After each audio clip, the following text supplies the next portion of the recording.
ഈശോ മിശിഹായ്ക്ക് സ്തുതിയായിരിക്കട്ടെ. നമ്മെ എന്നും എല്ലാ കാലവും പൊതിഞ്ഞു പിടിക്കുന്ന കർത്താവിൻ്റെ മഹത്വത്തെ ഏറ്റുപറഞ്ഞ് ഈ ദിവസം ആരംഭിക്കാം. ഒരുമിച്ച് കുരിശ് വരയ്ക്കാം. എൻ്റെ തമ്പുരാനെ, വിശുദ്ധ കുരിശിൻ്റെ അടയാളത്താലെ ഞങ്ങളുടെ ശത്രുക്കളിൽ നിന്ന് ഞങ്ങളെ രക്ഷിക്കുക. ഞങ്ങളുടെ തമ്പുരാനെ, പിതാവിൻ്റെയും പുത്രൻ്റെയും പരിശുദ്ധാത്മാവിൻ്റെയും നാമത്തിൽ ആമേൻ. ലൂക്കാ സുവിശേഷം 2-ാം അധ്യായം 9-ാം വാക്യം. Luke chapter 2 verse 9. കർത്താവിൻ്റെ ദൂതൻ അവരുടെ അടുത്തെത്തി. കർത്താവിൻ്റെ മഹത്വം അവരുടെ മേൽ പ്രകാശിച്ചു.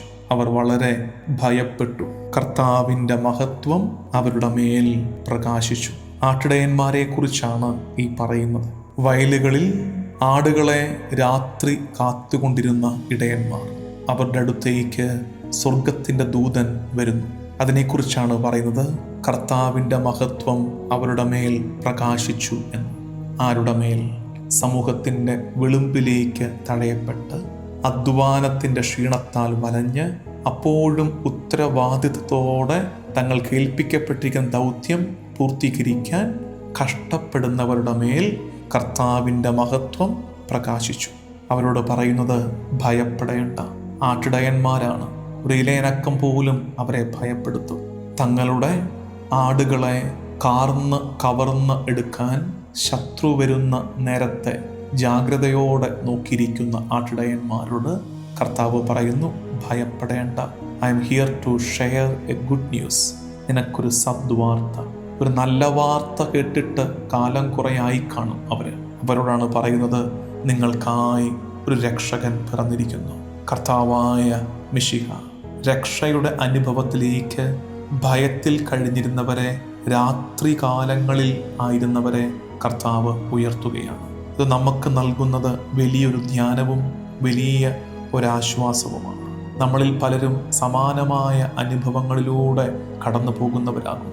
ഇടയന്മാരെ പോലെ ജീവിതത്തിൻ്റെ ഉത്തരവാദിത്വങ്ങളിൽ കുരുങ്ങിക്കിടക്കുന്നവർ, ഒരുപക്ഷെ ജീവിതത്തിൻ്റെ ആസ്വാദനത്തെക്കുറിച്ചൊന്നും ചിന്തയില്ലാതെ, ചിന്തിക്കാൻ നേരമില്ലാതെ ജീവിതം വെച്ച് നീട്ടുന്ന പ്രാരാബ്ധങ്ങളെ, ജീവിതത്തിൻ്റെ രണ്ടറ്റത്തെ കൂട്ടിമുട്ടിക്കാൻ പെടാപ്പാടുപെടുന്നവരുടെ ഗണത്തിലായിരിക്കും നമ്മളും എണ്ണപ്പെടുന്നത്. അത്തരം നേരത്ത് സ്വർഗം നമ്മുടെ മേൽ പ്രകാശിക്കുന്നു. കർത്താവിൻ്റെ മഹത്വം ഷക്കീന നമ്മുടെ മേൽ പ്രകാശിക്കുന്ന അനുഭവം, അതാണ് ക്രിസ്മസ്. രാത്രിയുടെ അനുഭവത്തിലൂടെ കടന്നു പോകുന്നവർ, പ്രകാശത്തിൻ്റെ തിരിവട്ടമില്ലാതെ അധ്വാനിക്കുന്നവർ, അവരിലേക്ക് ഒരു വലിയ പ്രകാശം വന്നെത്തുകയാണ്. കർത്താവിൻ്റെ മുഖത്തിൻ്റെ പ്രകാശത്തിൽ ഇനി അവർ നടന്ന് തുടങ്ങും. കർത്താവെ, സമാനമായൊരു അനുഭവത്തിന് വേണ്ടി ഞങ്ങളും കൊതിക്കുന്നു. പ്രിയമുള്ളവരെ, നമുക്കൊരുമിച്ച് പ്രത്യേകിച്ച് ക്രിസ്മസ് ഇങ്ങനെ പടിവാതിൽക്കൽ നിൽക്കുമ്പോൾ, തൊട്ടടുത്ത ദിവസം ക്രിസ്മസ് വന്ന് നിൽക്കുമ്പോൾ നമുക്കും പ്രാർത്ഥിക്കാം. ഏതൊക്കെയോ വയലുകളിൽ ഉത്തരവാദിത്തങ്ങൾ നിറവേറ്റിക്കൊണ്ടിരിക്കുന്നവർ, പ്രത്യേകിച്ച് ലോകത്തിൻ്റെ പല ഭാഗത്ത് ക്രിസ്മസിൻ്റെ ആഘോഷങ്ങളും ആരവങ്ങളും ഇല്ലാതെ നമ്മൾ പറയുന്ന ശാന്തിയുടെ സന്തോഷത്തിൻ്റെ ഉത്സവം എന്ന് പറയുമ്പോൾ അത് കേവലം വാക്കിൽ മാത്രം ഒതുങ്ങിപ്പോയി സങ്കടകരമായ അനുഭവങ്ങളിലൂടെ കടന്നു പോകുന്നവർ, ഇടയന്മാരെ പോലെ ഏറെ പ്രാരാബ്ധങ്ങളിലൂടെ വിളിമ്പിൽ വസിക്കുന്നവർ, അവരിലേക്കൊക്കെ കർത്താവിൻ്റെ പ്രകാശം വന്നു വീഴാൻ ആഗ്രഹിച്ച് നമ്മുടെ നിയോഗങ്ങളെയും കാഴ്ചവെച്ച് നമുക്ക് പ്രാർത്ഥിക്കാം. കർത്താവും ദൈവവുമായ ഈശോ മിശിഹായേ, ഇടയന്മാരുടെ മേൽ കർത്താവിൻ്റെ മഹത്വം പ്രകാശിച്ചതുപോലെ അത്തരമൊരു അനുഭവത്തിന് വേണ്ടി ഞങ്ങളും കേണ് പ്രാർത്ഥിക്കുന്നു. രാത്രി കാലത്തിലാണ് ഞങ്ങളുടെ ജീവിതം. ഇരുട്ടനുഭവമായി ജീവിതം മാറിപ്പോകുന്നു. ഭയം ഞങ്ങളെ പൊതിയുന്നു. ശത്രു ഞങ്ങളെ ഭയപ്പെടുത്തുന്നു.